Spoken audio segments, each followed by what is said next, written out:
uma parte que... Um evento que Augusto Nicodemos estava no evento da igreja pentecostais, né? Aí ele falou uma coisa e fez assim, glória a Deus. Aí ele fez, você deve estar estranhando dizendo glória a Deus. Aí ele disse assim depois, mas lá na Presbiteriana também a gente diz glória a Deus, viu? Baixinho, mas diz.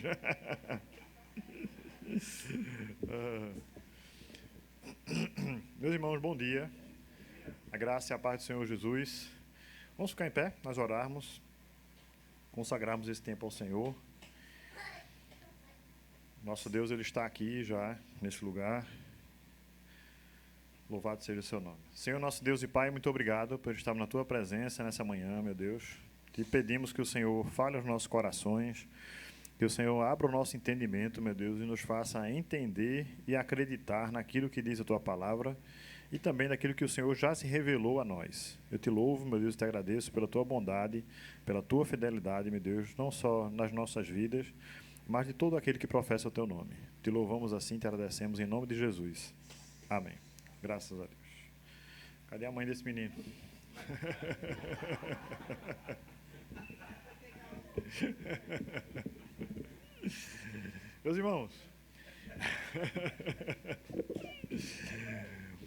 Meus irmãos, nós estamos dando continuidade, né, a argumentos racionais da existência de Deus.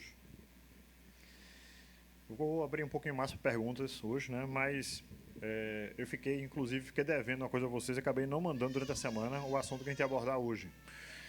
Mas nós vamos estar estudando sobre os argumentos racionais. Hoje, na semana passada, nós vimos sobre o argumento moral, ou seja, que há uma concepção de a moralidade não é um valor, não são valores abstratos, né, mas há valores absolutos. No final do último slide da semana passada, nós vimos que uma das provas disso é que a sociedade, de forma geral, no mundo todo, de todas as épocas, tem um código moral, certo? Então, o código moral, às vezes, varia um pouco sobre o tipo de punição para determinados erros, né, que entende que são coisas erradas, e quando são coisas certas também, aquele ser humano naquela sociedade ele tende a ser notado, né? Tende a ser ovacionado quando ele faz algo mais correto, inclusive além das expectativas. Tá? Então, isso é uma prova de que há valores dentro de nós, esses valores são inatos. Nós nascemos com esses valores. Tá? Hoje nós vamos falar sobre o argumento, pode passar o próximo, teleológico, certo? Para que você... Pastor é cada nome, viu? Né? E na teologia tem muitos nomes assim, né? Grandes, né? E argumento teleológico, teleos, lembra assim, teleo é propósito, teleos significa propósito. Então, teleológico é um argumento sobre o propósito das coisas, tá? Só para a gente conversar um pouco e a gente interagir um pouquinho antes da gente começar a falar ainda mais sobre isso. Mas, por exemplo, na outra semana eu falei o seguinte, se a gente vai na Lua, e na Lua a gente encontra uma carinha, estão lembrando disso? Um desenho de uma carinha, um rostinho sorrindo e tal. Alguém inteligente fez isso. Mas, pode passar o próximo. Veja só, vocês lembram, não, claro que não é da época de ninguém aqui, né? Mas vocês devem ter lembrado, na época da escola, lá no primário, sobre o relógio do Sol. Vocês sabiam, né, que esse foi a primeira forma de medir as horas, né? A gente não tinha esse relógio assim de pulso, de parede e digital. Então, essa era a forma de medir as horas nos primórdios, né? Há muito tempo atrás, tá? Então, era colocado um instrumento com alguns números, certo? De forma circular, como você está vendo, colocando as horas do dia e a projeção do Sol ia determinando a que hora estava, certo? Esses relógios existem ainda hoje em alguns lugares do mundo, tá? Para que gigantes, né, grandes, pequenos até, para que as pessoas lembrem como era feito ainda isso há tempo atrás, tá?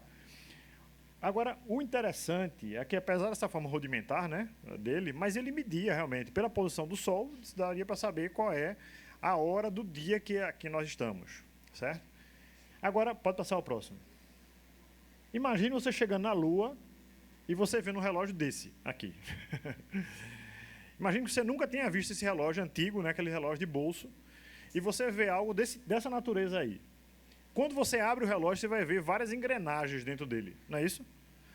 E quando você vê algo que você não conhece e vê algo bem elaborado sobre que é algo foi pensado, foi elaborado, há um encaixe, há uma instrumentalidade para aquilo ali. Surge naturalmente uma pergunta: para que serve isso? Certo? Qual é o propósito desse instrumento? Compreende? Uma frase atribuída a Galileu Galilei, que é tido como o pai da ciência moderna, certo? Pai da física moderna também, é o seguinte: a matemática é a linguagem a qual Deus escreveu o universo, certo?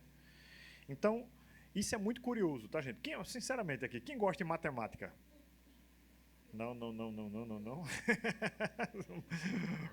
Um e um mais ou menos. Aqui ninguém também não, né? Só Davi gosta muito de números também.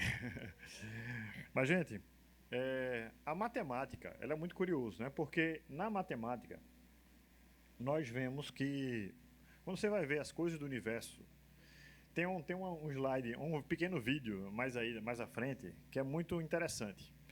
A gente vai falar mais sobre isso. Então, quando a gente pensa nas coisas criadas, a gente tem que pensar que as coisas criadas, se foram criadas como a gente acredita. Estou dizendo se porque quando você está imaginando, você conversando com alguém que não conhece a Deus ou que acredita que Deus não existe, tá? Então, quando você que é cristão, que é crente, e você conversa com a pessoa que diz que não acredita em Deus, você vai precisar argumentar com ela sobre a existência de Deus de uma forma, como a gente chama, racional, certo? Ou seja, tanto você quanto essa pessoa precisam ser colocados na mesma base para que haja um entendimento sobre se é realmente fruto da criação ou fruto do acaso, ou fruto de alguma outra coisa, certo? Muito bem. Uma vez entendido isso, quando as pessoas de várias áreas diferentes, química, física, matemática, astronomia, etc., começam a estudar mais aprofundadamente essas áreas, começam a notar alguns padrões matemáticos, certo? E é uma discussão no meio matemático grande. Eu gosto de matemática, viu, gente?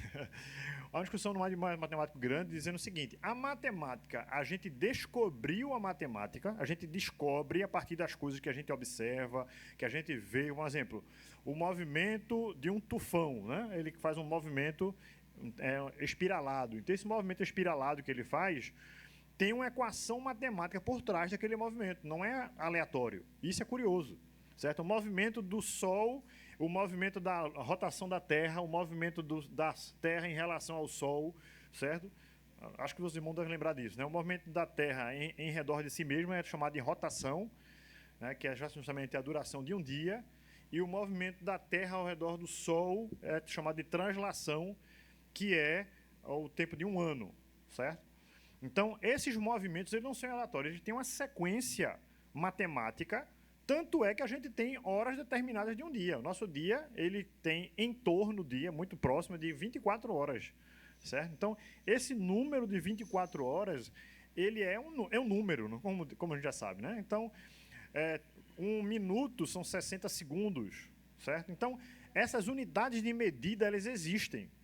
Quer você acredite que existe alguém que desenhou, que planejou isso ou não, certo? A força de aceleração, ela é uma constante, certo? E se é uma constante, é uma equação matemática. E, para ser uma equação matemática, ela já existia antes de alguém desenhar a equação. Você está compreendendo?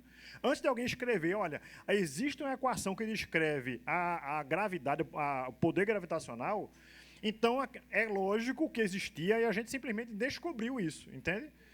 Então, no meio matemático, voltando, quanto à discussão se a matemática ela existe e a gente descobriu, ou se o homem produz isso, é bem discutível em alguns meios, mas, para mim, particularmente, a gente descobre mais essas equações matemáticas, certo? A gente vai falar um pouquinho mais sobre isso no outro exemplo. Mas por que eu estou falando isso, gente? Veja só, há um texto lá de Romanos, capítulo 1, versículo 20, está ali no quadro. Quem pode ler para a gente, por favor? Dá para ler?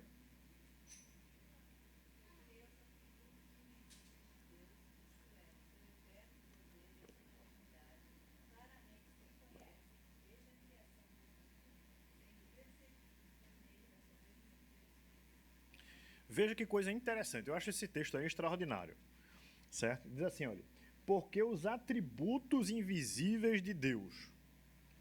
Gente, vamos pensar um pouquinho, tá? Quais são os atributos invisíveis de Deus? Quais são os atributos de Deus? Diga um, por favor. Onipotência, muito bem. Quando fala dos oni, já traz os três, né? Onipotência, onisciência, o quê? Onipresença, o que mais? Um de cada vez, um de cada vez.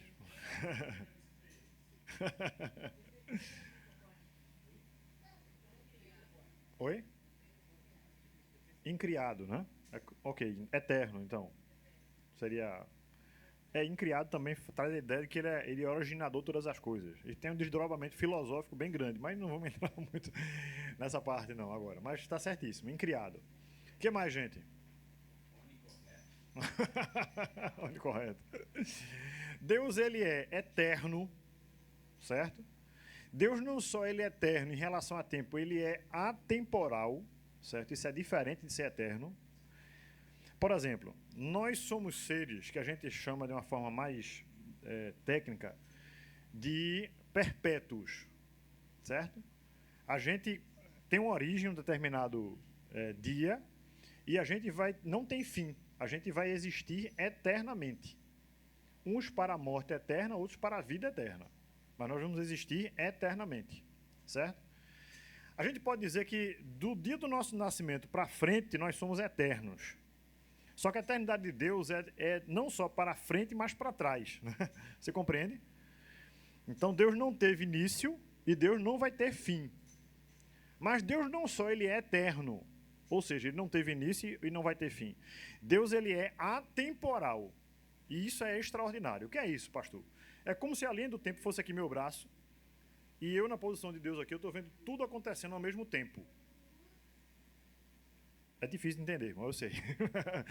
Mas entenda, nesse momento aqui, Deus está vendo aqui, olha, no mesmo momento, Jesus sendo crucificado.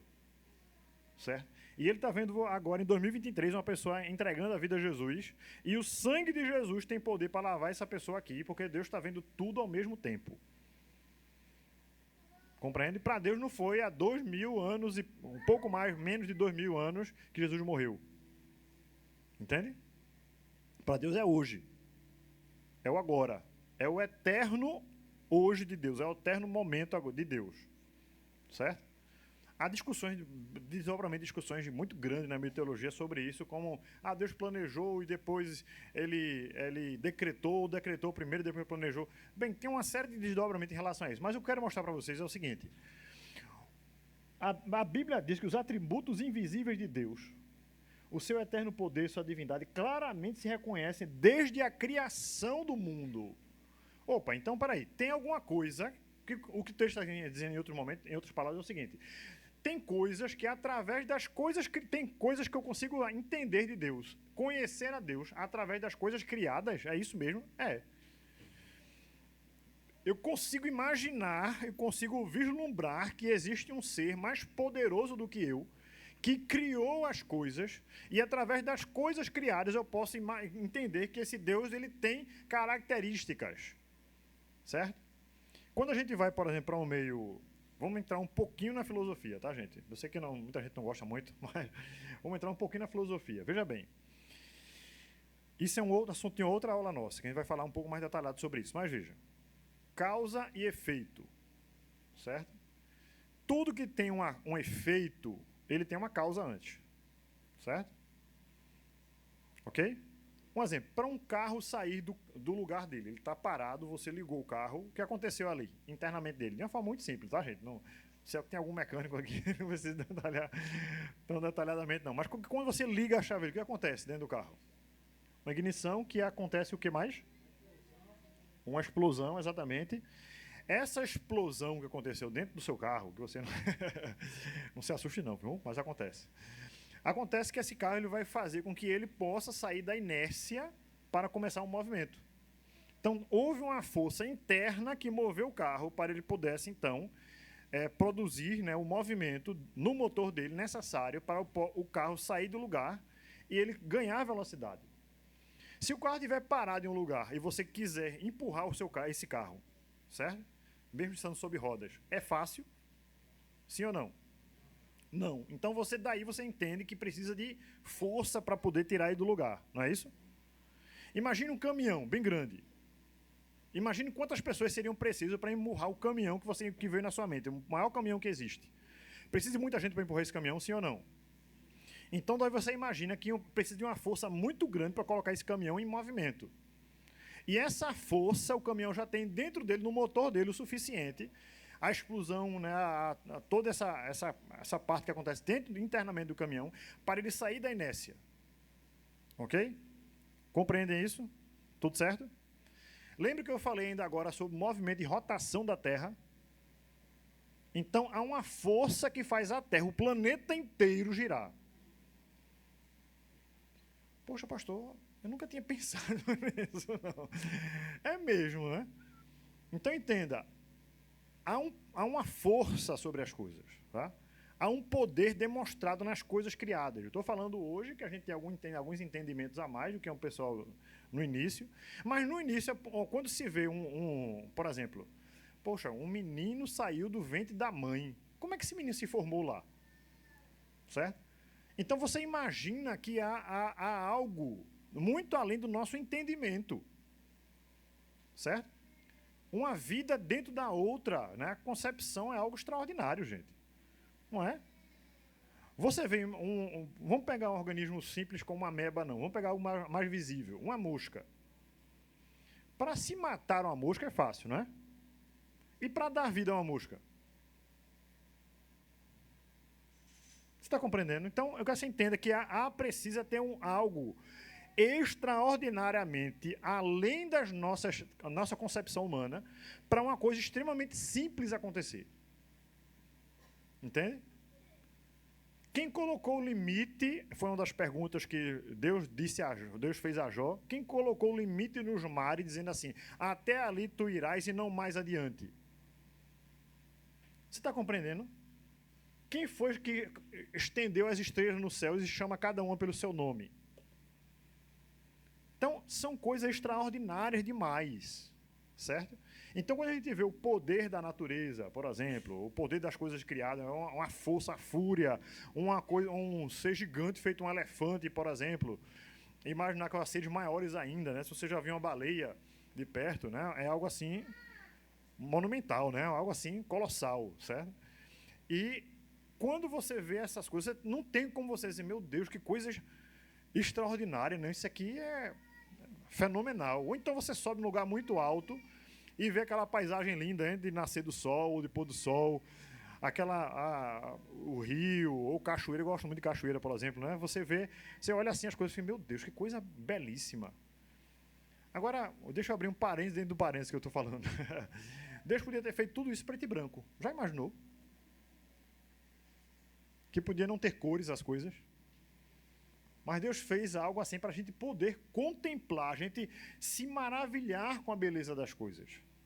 E Deus nos capacitou com o intelecto para que eu possa ver essas coisas e notar não só a beleza das coisas, mas também a racionalidade que existe nas coisas. Compreendem? Por exemplo, hoje os cientistas estão fazendo, vocês já sabem, né? Quem gosta um pouquinho de astronomia também deve saber um pouquinho disso. Pesquisando, o homem está querendo chegar em Marte, o homem quer ir para a Lua uma segunda vez, se é que foi a primeira, e aquela discussão toda, aquele negócio todo. E aí, telescópios para ver como Hubble e outros mais, para ver, atingir área de não sei quantos mil anos-luz, o que é que tem no universo, observar o universo, etc. Mas até agora, em todo o universo observável, não tem um planeta com as condições que existem na Terra para que haja vida. Tem até possibilidade de planeta que tem as condições. Que condições, pastor? Um exemplo. A distância do Sol para a Terra, essa distância aqui, se ela fosse um pouquinho maior, a Terra congelava. Se ela fosse um pouquinho mais próximo do Sol, a Terra poderia ser envolta em chamas, não ter vida à Terra. Certo? A atmosfera do nosso planeta, que não tem nenhum outro planeta observável até então, ela permite condições da vida, como, por exemplo, a dosagem de oxigênio. Parece uma coisa assim que a gente não pensa, né? Mas o oxigênio que tem no nosso ar, gratuito, né, 0800, a gente tem à disposição, porque Deus planejou isso de uma forma milimetricamente, em que isso produz, permite que a gente tenha a possibilidade de viver.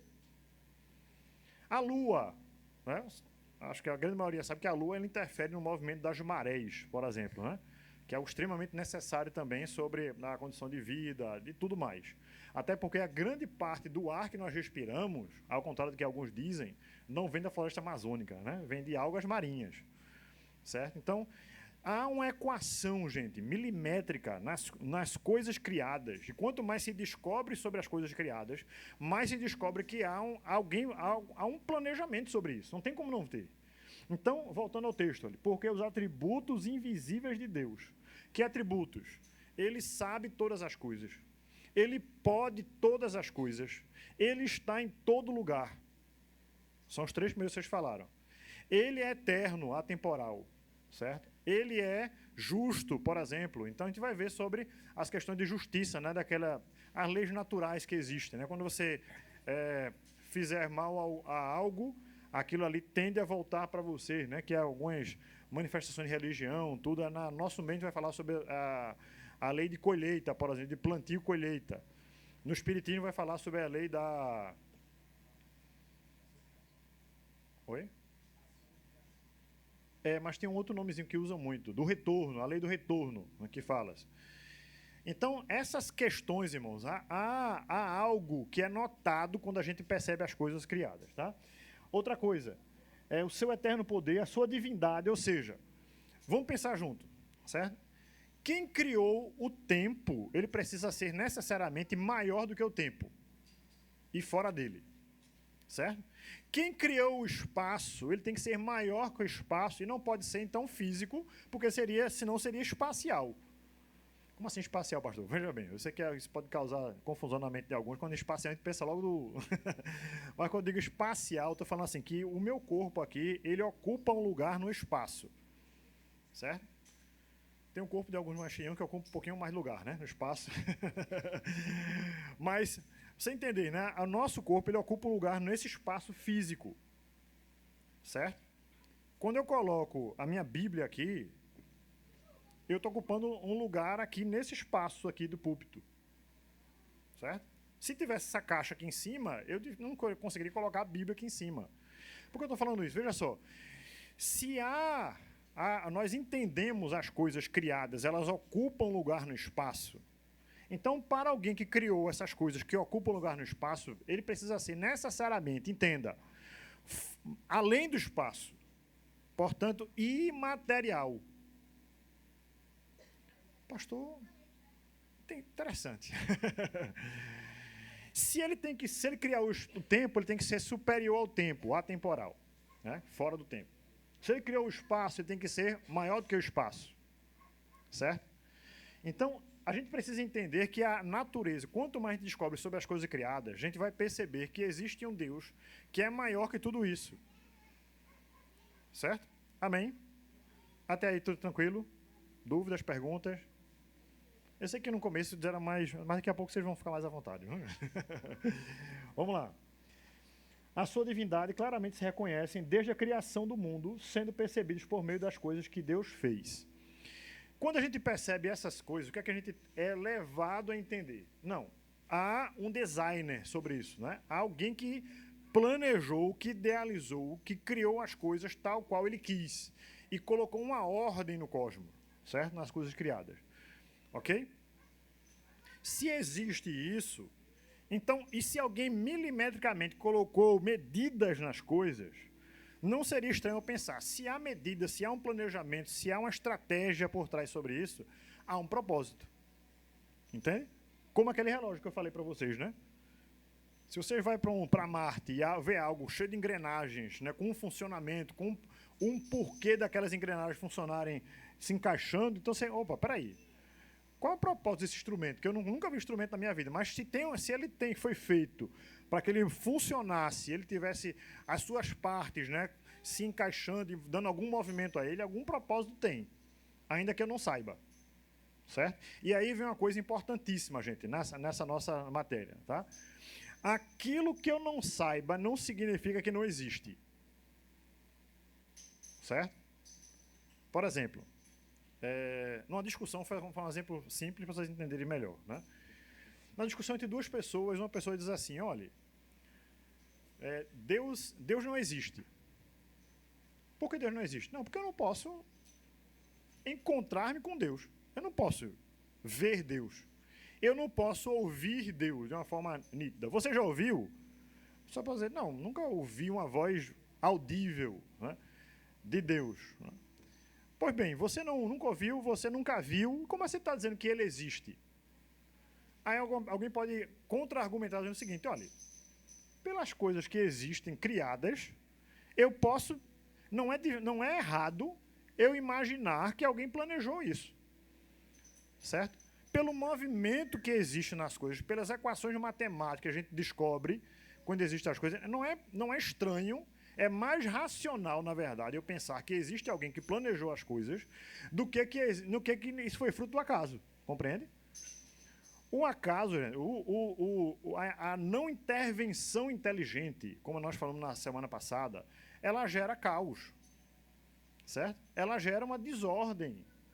Mas quando há uma intervenção inteligente, não, as coisas começam a ter uma organização, certo? Então, trazendo para esse argumento aqui, você vê que são percebidos por meio das coisas que Deus fez. A gente consegue perceber essas coisas, mesmo que você não consiga dizer, poxa, se existe tempo, se existe espaço, não pode existir desde sempre, porque senão você vai divinizar o espaço e o tempo.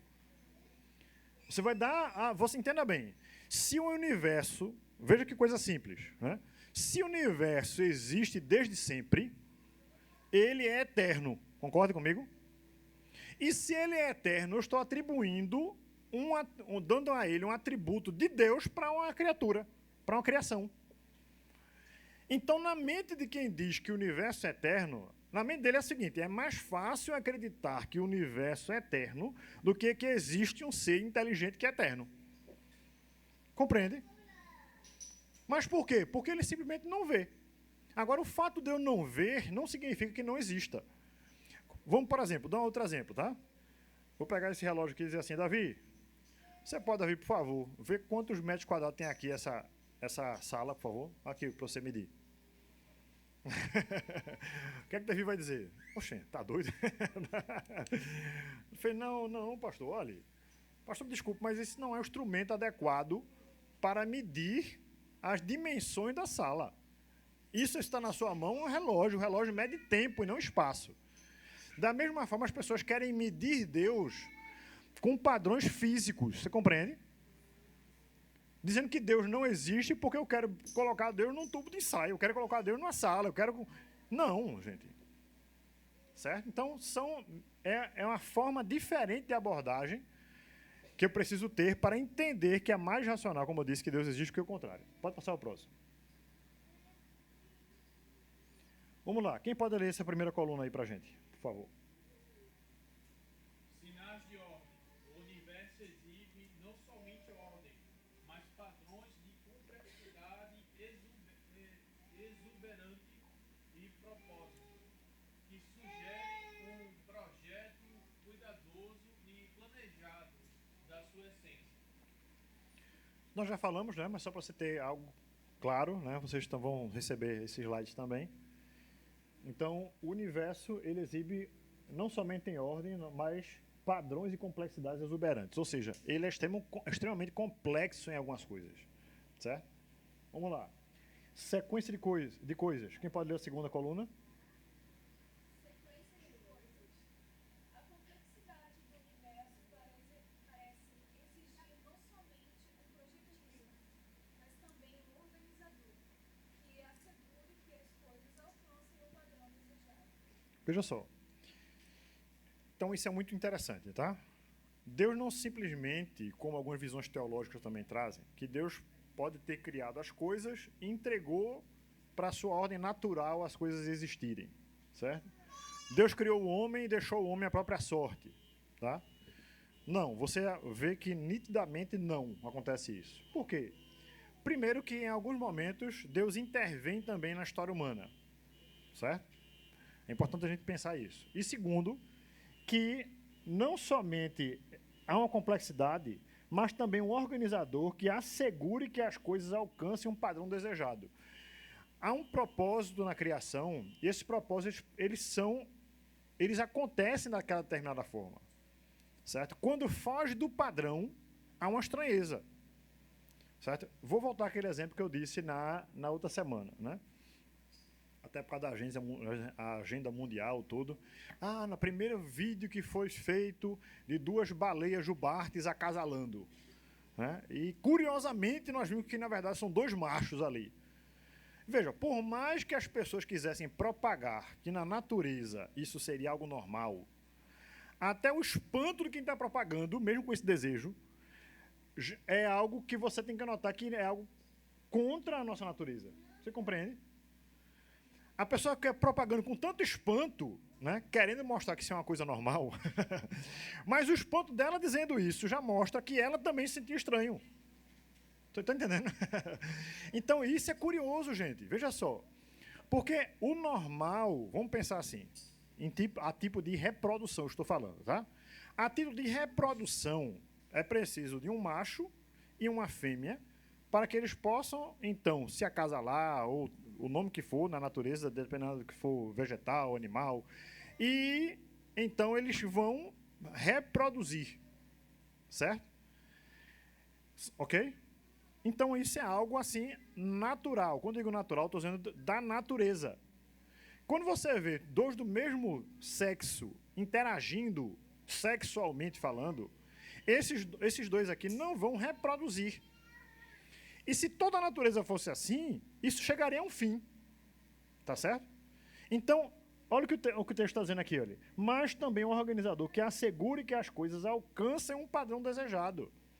Se Deus quer, veja bem, vamos pensar uma coisa muito, muito simples, você entender isso. Quando Deus criou o homem e criou a mulher, o que foi que Deus disse? Deus deu uma ordem ao homem. Qual foi a ordem que Deus deu ao homem? Oi? Crescer, multiplicar e encher a terra. Certo? Isso naturalmente iria acontecer como um homem e mulher se unindo sexualmente falando, tendo filhos, e os seus filhos tendo filhos e assim por diante. Certo? É algo, apesar de ser... Não, pastor, sim, mas... mas entenda, gente. É algo lógico, natural que acontecesse. Ok? Mas se Deus criasse, por exemplo, Adão e Ivo... não ia ter isso, gente. Porque não tem condições, biologicamente falando, de que haja reprodução. Ok? Então, isso, a união do homem para com a mulher, biologicamente falando, é natural. Ok? Antes, sem pensar em questões ideológicas e tudo mais que as pessoas querem trazer à tona, mas isso é natural. Certo? Muito bem. Quem pode ler a terceira coluna, por favor?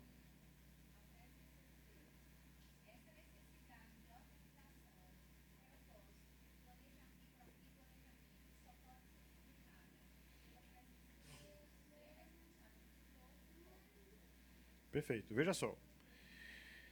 Se em todas as coisas observáveis nós percebemos que há uma ordem, que há uma simetria, que há um conjunto de coisas, há um propósito.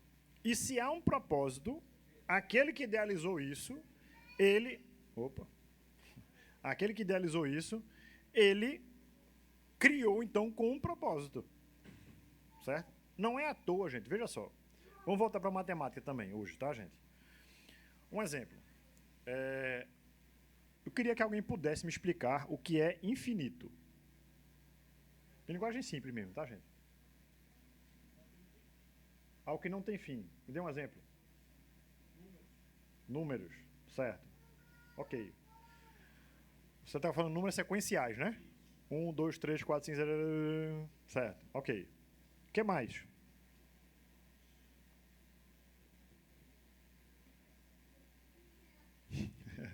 Universo, até onde a gente... Imagina-se que o universo tem fim, né? Mas o que é que a gente fica pensando? Depois do universo tem o quê? Né?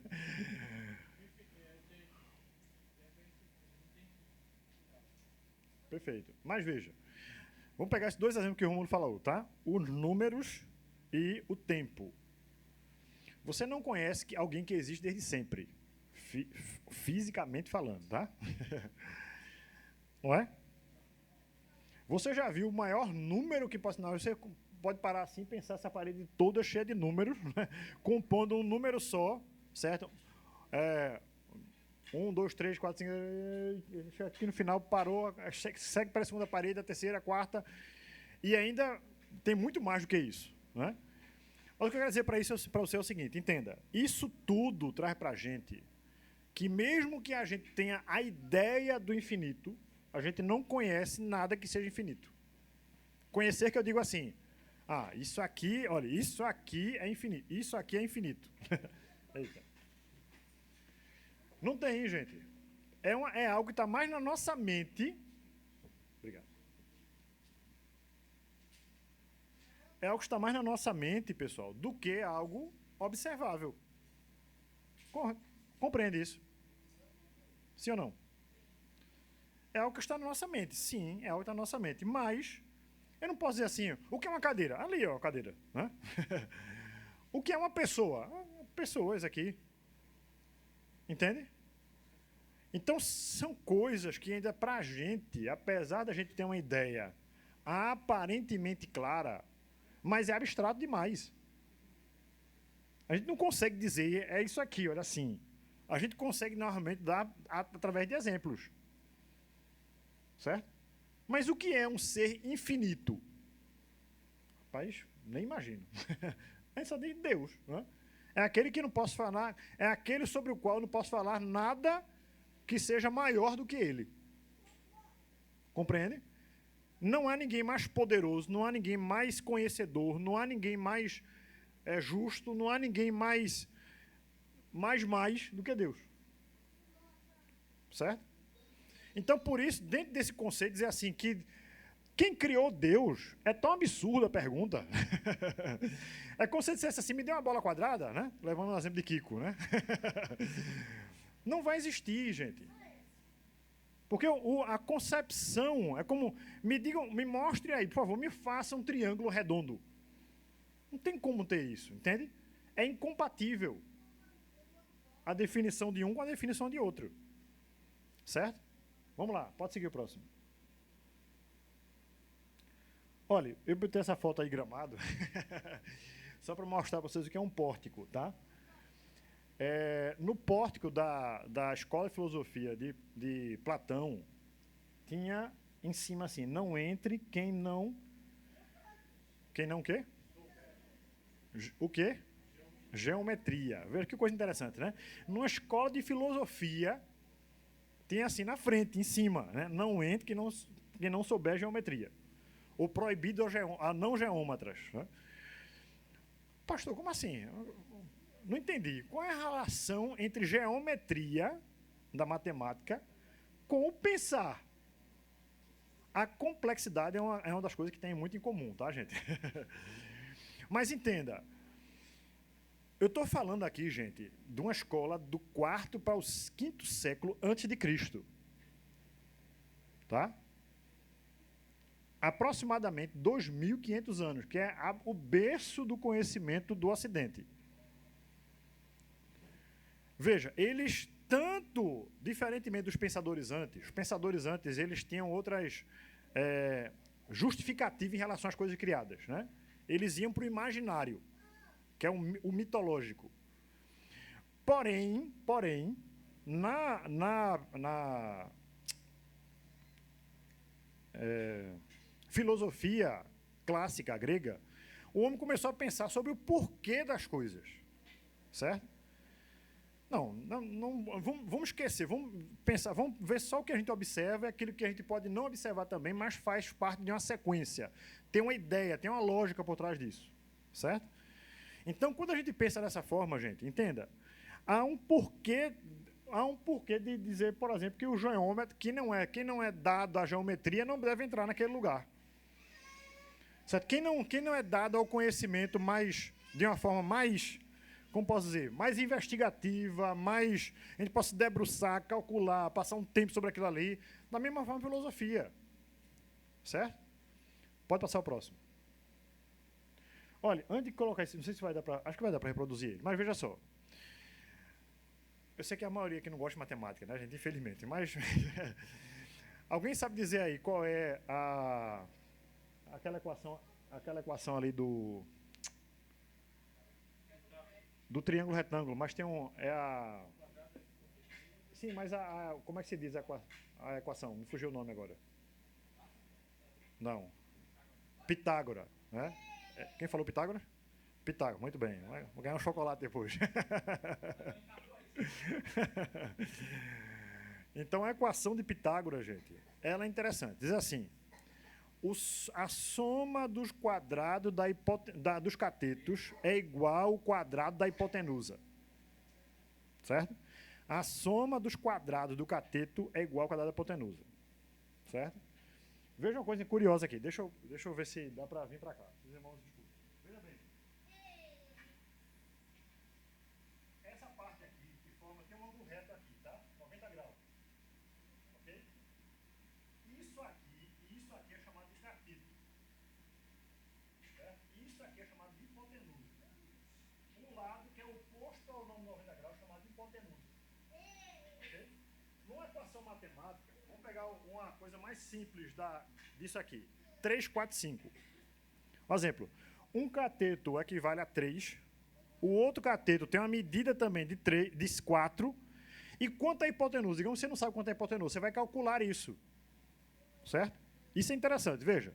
Aí você vai colocar 3 ao quadrado, 3 elevado a 2, mais 4 elevado a 2, é igual a x elevado a 2. Né? Até aí, tudo bem? Oi, pastor, matemática. Olha, que você só pense um pouquinho sobre isso, tá? Quando de fazer uma equação matemática, você chega à equação, no caso aí, de 25. Mas como é ao quadrado, você dividir tirar a raiz dele, que vai dar 5. Então, dá 3 um cateto, 4 outro cateto e a hipotenusa 5. Ok? Só que isso é uma equação matemática. O que significa a soma dos quadrados da hipotenusa? Nesse vídeo aqui, de geometria, você vê bem. Você vai ver um quadrado aqui, ó, formado por esse cateto. Olha um quadrado aqui. Ok? Estão vendo aqui o quadrado?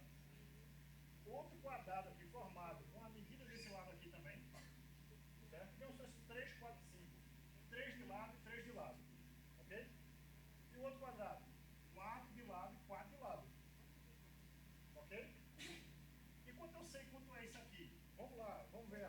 Pode rodar o vídeo aí.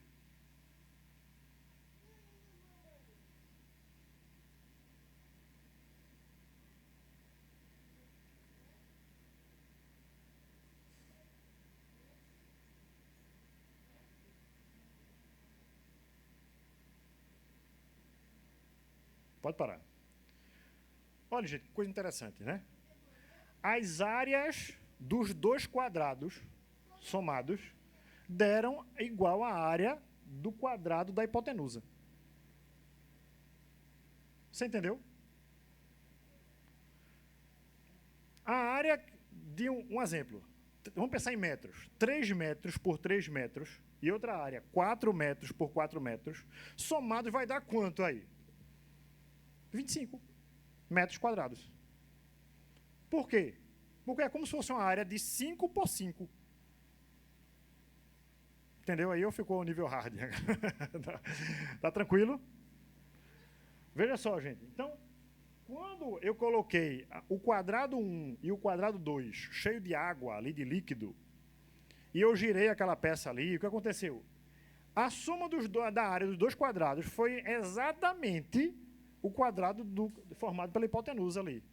Então, na geometria, eu consegui sair da expressão matemática 3 elevado a 2 mais 4 elevado a 2 é igual a x elevado a 2, para dizer assim, olha, um quadrado formado por essas medidas e um outro por essa medida tem a área de um outro, que é justamente o quadrado formado por essas medidas aqui, da hipotenusa. Pastor, entendi, mas qual a relevância disso para a apologética? Irmão, lógica, veja só. Estou caminhando mais para o final agora para vocês entenderem o seguinte. Há uma lógica na matemática. Tá certo? 2 mais 2 é igual a... Não é 5 não, tem certeza?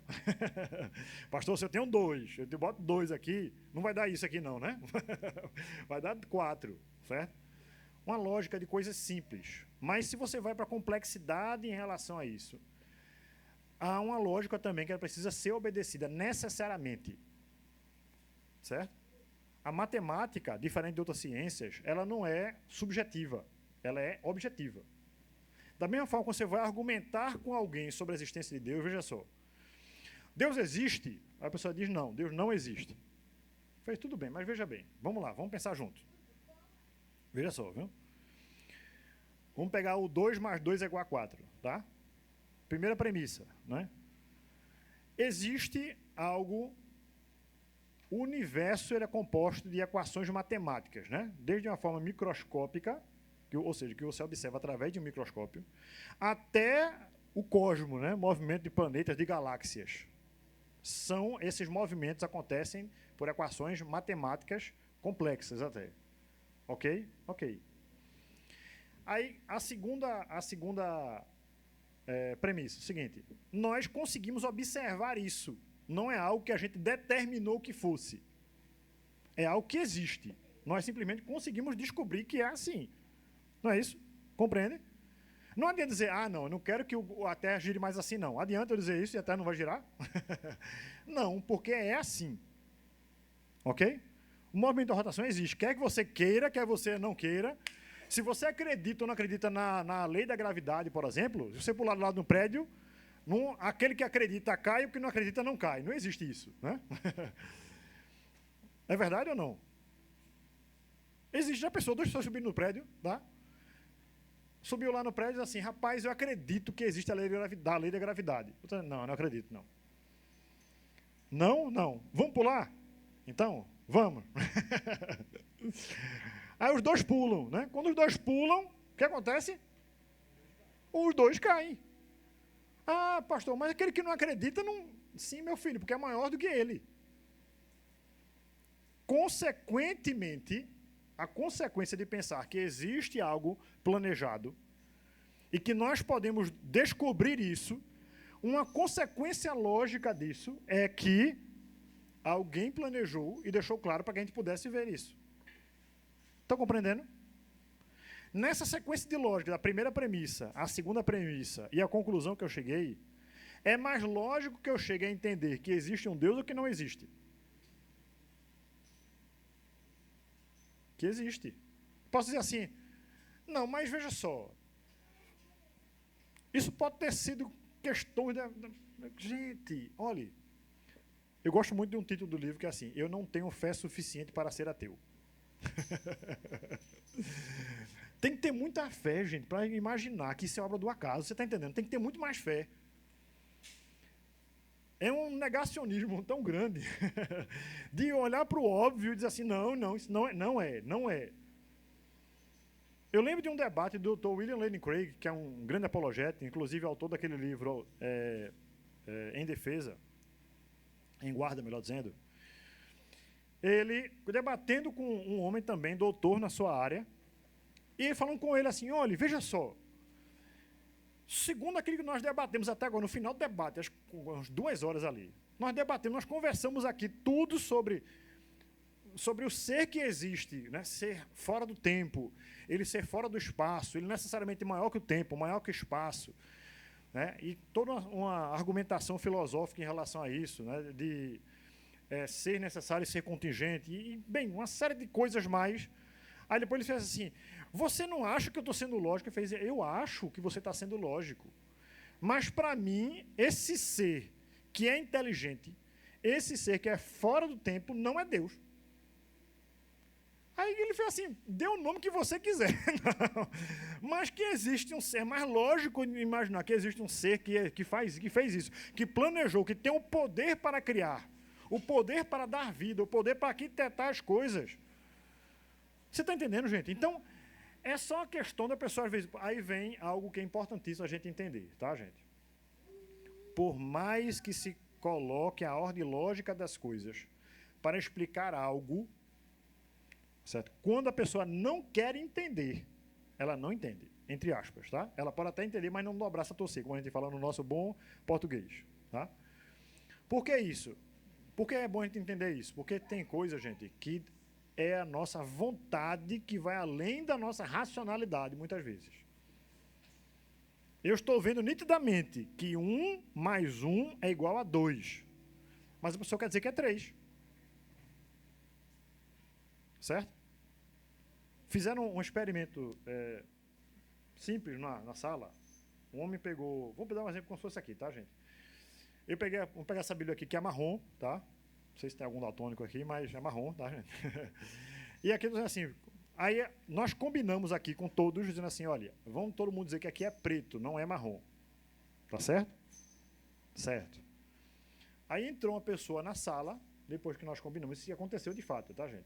Isso acontece a nível de experimental sempre. Aí, cheguei num dado momento da aula, a aula transcorreu tranquilamente, um dado momento eu cheguei assim e fiz assim, gente, vamos estar falando sobre percepção, de etc. Qual é a cor dessa Bíblia aqui? Aí uma pessoa fez, é preta. Aí a pessoa que entrou depois fez... Não, aí já ia levantar a mão e fez, não, é preta, claro, né? Todo mundo está vendo que é preta.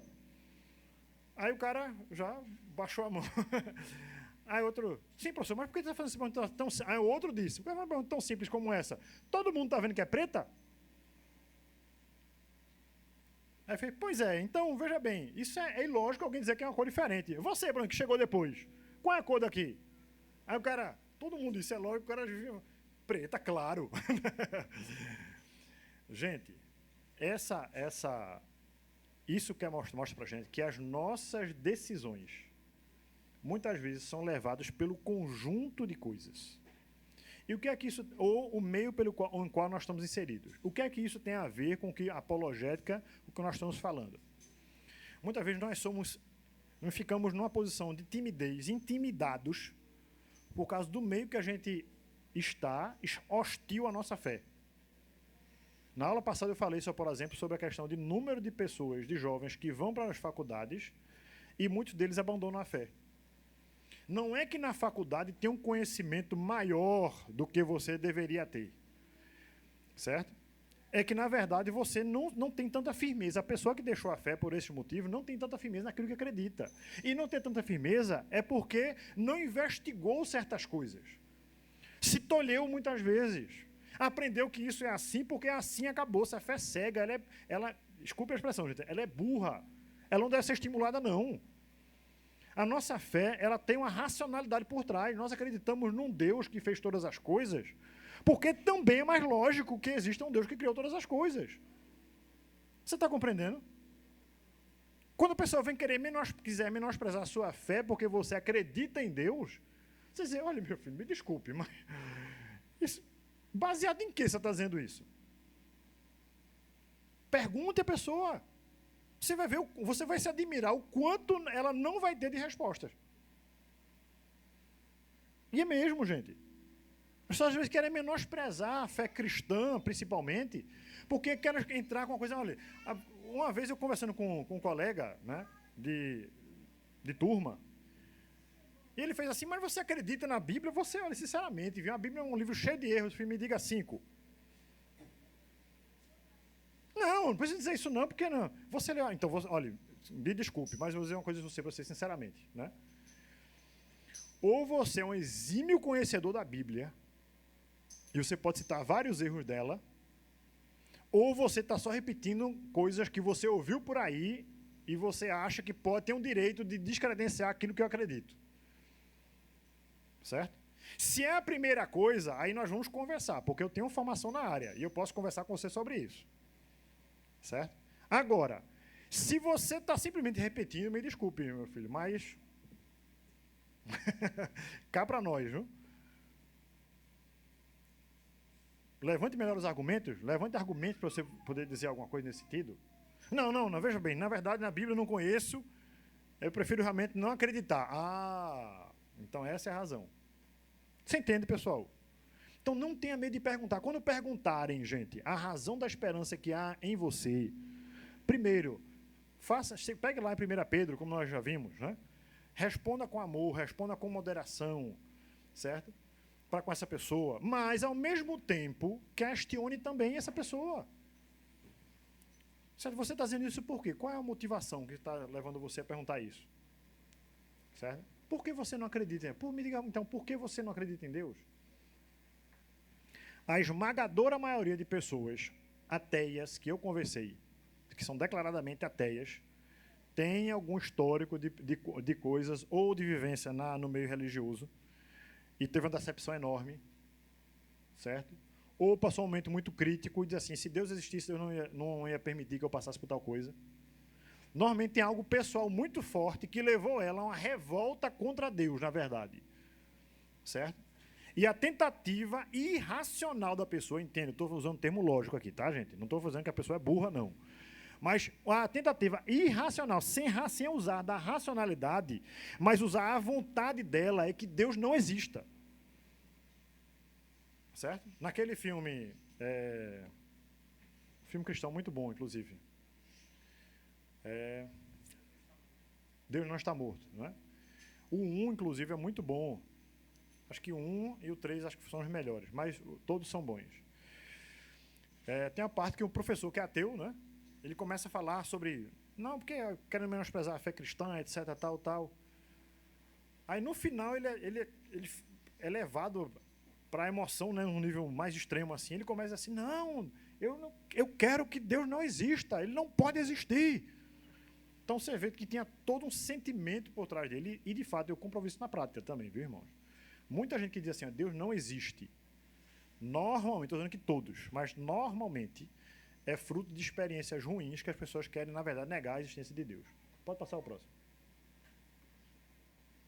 Gente, isso não vai dar para entrar hoje, porque a gente foi detalhar um pouquinho mais, né? Mas a sequência de Fibonacci, certo? Como é conhecida, ou o número de Deus, né? Mas só dar uma pinceladinha aí para você entender, né? Há uma sequência vista em muito do mundo observável, né? O movimento de um furacão, o movimento de uma galáxia, certo? A formação das pétalas de uma rosa, por exemplo, ou dos grãos, até de um abacaxi, né? Aquela sequência que você vê naqueles gominhos, aquela parte externa que tem. Curiosamente, muitos e muitos e muitos outros, né? A forma do feto também humano, até a forma da nossa orelha. Você vai começar a observar as coisas assim, né? Mas você vai ver essa sequência em muita coisa criada, tá? E isso é interessante, né? Porque isso é uma sequência matemática, tá? Deixa eu só explicar isso aqui para a gente poder terminar. Aqui você não está vendo, não, gente, mas aqui tem dois números, aqui, ó, número 1 e número 1. Certo? A soma desses dois números dá 2. A soma de 2 com o número anterior, que é 1, dá 3. A soma de 2 e 3 dá 5. A soma de 5 e 3 dá 8. Certo? A soma de 8 e 5 dá 13. A soma de 8 e 13 dá 21. E assim por diante. Tá? Tem uma sequência matemática aí que está em praticamente tudo observável. Isso é chamada sequência Fibonacci. Tá? A gente vai falar um pouquinho mais dela na próxima semana e entrar também em outro argumento. Certo? E eu quero, irmãos, que os irmãos estejam mais perguntativos, mais questionadores, tal. A gente vai mandar até amanhã, me comprometo a mandar para vocês, são das próximas 2 aulas. Na outra aula, a minha estimativa é que nessa próxima não, mas na outra aula a gente vai falar sobre seitas e heresias, tá? E aí vai entrar mais em algumas seitas que os irmãos colocaram lá, preencheram lá a enquete, né? E a gente vai entrar mais em alguns assuntos teológicos, para a gente não é desmerecendo outros segmentos religiosos. Isso é muito bom dizer, tá, gente? Até quando eu falo do ateísmo, eu não costumo desmerecer o ateísmo. É uma visão de mundo que a pessoa tem, certo? O que eu gosto de ressaltar é o seguinte: você não deve aceitar que ninguém diga que a sua razão da fé que existe em você, ela é irracional, tá? A gente vai falar um comparativo também do cristianismo em relação a outras religiões, e eu espero que você não perca, tá bom? E, por favor, irmãos, Em nome de Jesus, cheguem no horário, né? Nós deu 9 horas, não foi, Thaís? Hoje. E tinha acho que uma pessoa aqui, fora o pessoal da mídia, né?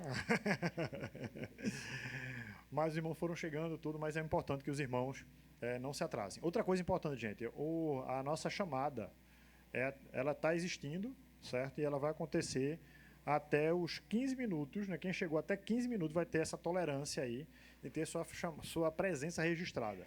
Após os 15 minutos, você pode vir para a aula normalmente, tranquilamente, pegar o conteúdo, fazer perguntas e tudo mais, mas não foi registrada a sua presença para fins do certificado. Você vai receber no final também, tá bom? Amém.